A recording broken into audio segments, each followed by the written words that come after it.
عمران خان صاحب کو اور پاکستان تحریک انصاف کا بیلٹ کے میدان میں ووٹ کے میدان میں مقابلہ کرنے سے گئے، ابھی وہ جان لیوے حملے کی سازشیں کر رہے ہیں۔ یہاں پہ ہمارے پاس وہ ثبوت ہم نے دیے ہیں۔ ہم لوگ ساری دنیا کو یہ باور کرانا چاہتے ہیں۔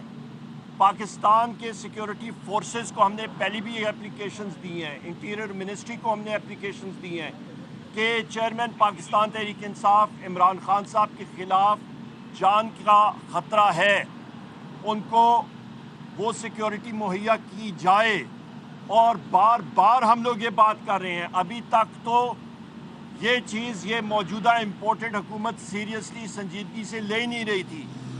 ابھی یہ لوگ اس لیول تک گر گئے ہیں کہ ابھی یہ وزیر اعظم ہاؤس میں بیٹھ کے یہ کنسپیرسیز بنا رہے ہیں اور کہہ رہے ہیں کہ عمران خان صاحب کو ٹھکانے لگایا جائے۔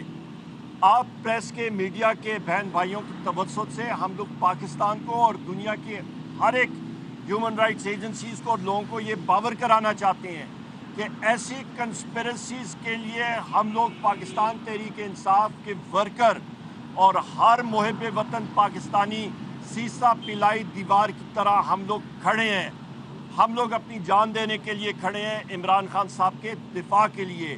یہ نہ بھولیے گا، پی ڈی ایم کے اس امپورٹڈ حکومت کو ہم لوگ باور کرانا چاہتے ہیں کہ ہم لوگ ڈھال بنیں گے انشاءاللہ تعالی۔